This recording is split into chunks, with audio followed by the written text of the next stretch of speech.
Hello, my name is Tucker Pryor, and I'm a student here to present my research proposal. And Dr. Santiago's research class. I'm actually a teacher in Jacksonville, Florida, at a high school called Baldwin Middle Senior High School, and this is actually my classroom where I'm actually giving my presentation. And my research proposal is called Motivations, Perceptions, and Expectations of Novice Teachers in a Rural High School. My inspiration coming, of course, from where I'm teaching, and so this would be a case study proposal. I started looking at turnover in all types of occupations. It's existed everywhere in every job, and teaching is no different. There's constant turnover. One of the most common types of turnover is when people just retire and new people come into the field. People leave for dissatisfaction. Some people, unfortunately, get terminated from their jobs.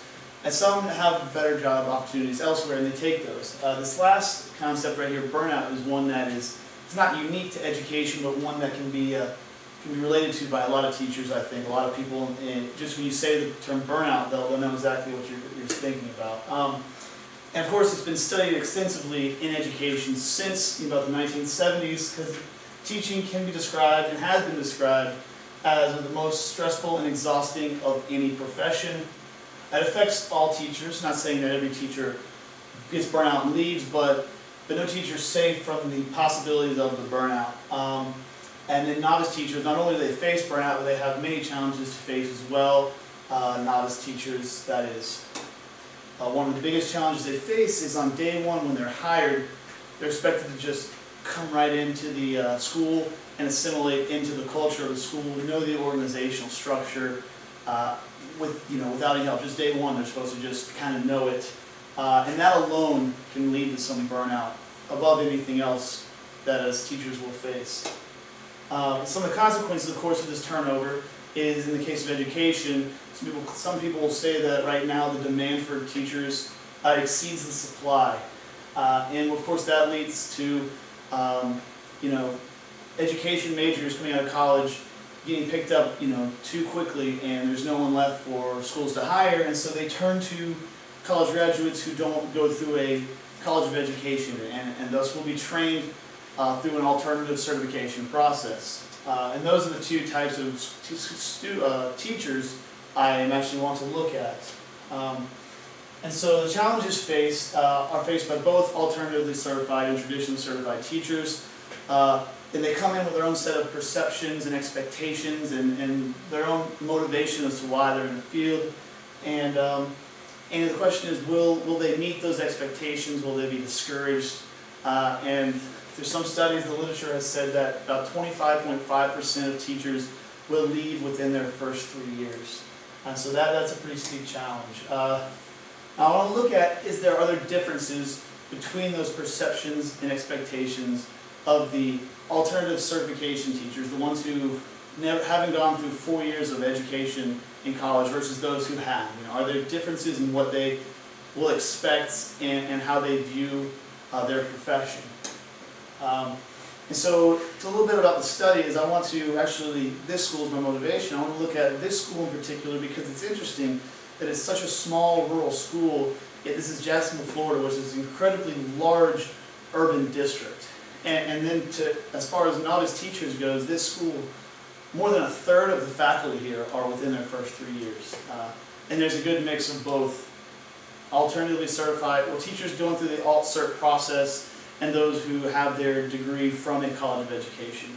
And so I thought that was very interesting, and it's one place where you can get a large group. And I wanted to do it one school because I want to see how the perception of the same administration, the same school, the same environment, how it may affect two different types of people coming into school. Those who are prepared to teach through college, and those who maybe their only expectations are coming from their own high school experience or what they think about education.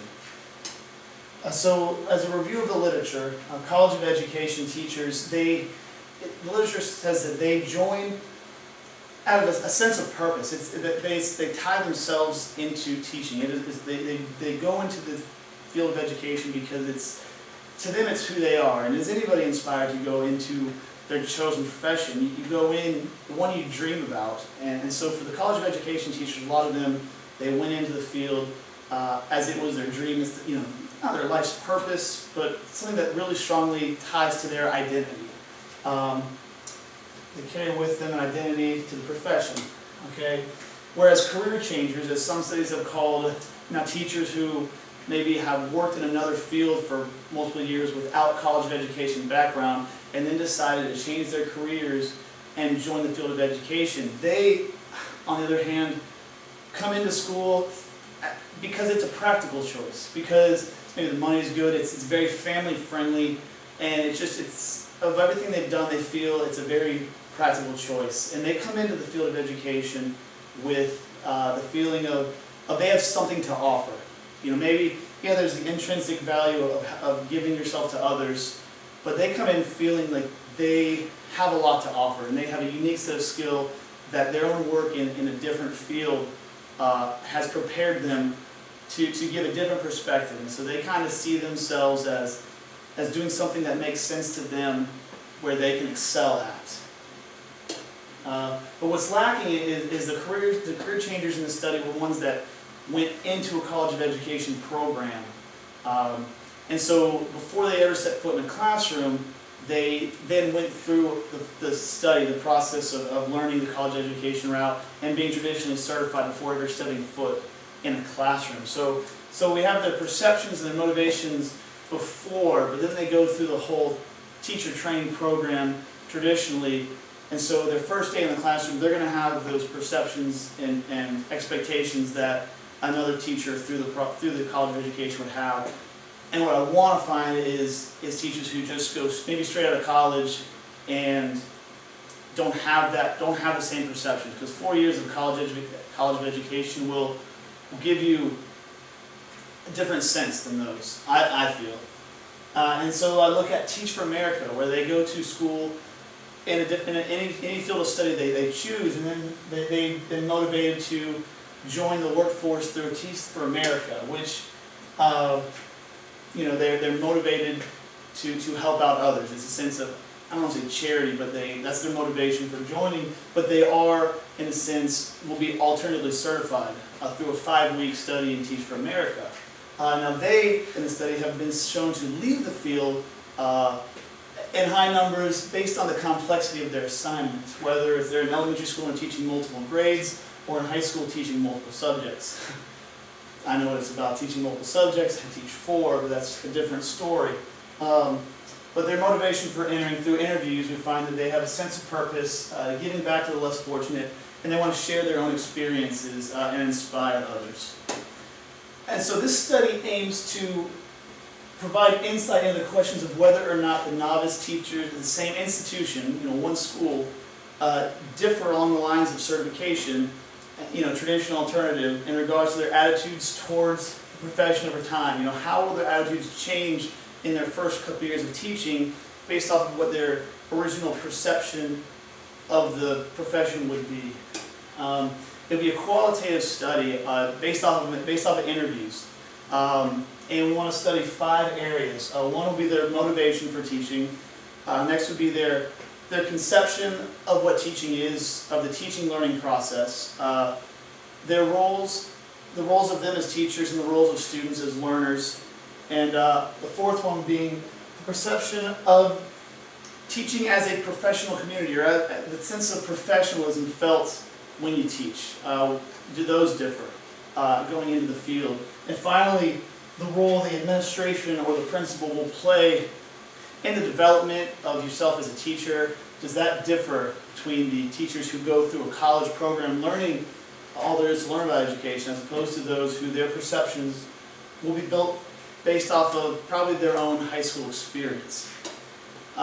So as being a case study, I would like to do a follow-up over the course of 3 years to kind of see over time how those perceptions, how those expectations, are they met, how they feel, have they changed over time, are they more inspired to be a teacher, are they less inspired, and I kind of want to see, is there going to be a difference based off of the certification process. And so what I would do is we would take their initial responses and then share them with them and ask them how they've changed over time. And so in closing, the whole purpose would be to compare these results to similar studies, and then develop more specific and structured questions to possibly replicate this at another school, and then another school, and maybe build up an idea of maybe there really is a difference between what teachers feel coming into the profession based off of where they come from. And of course, there's the idea that there is those differences, but how those differences will affect how long they stay in the field, how long they'll teach for, the kind of enjoyment they get, or even if they face, as we talked about before, the burnout. So this is a school that I feel would be great for that. And so that is my research proposal. Thank you for listening, and I hope you have a great Christmas break. Thank you so much.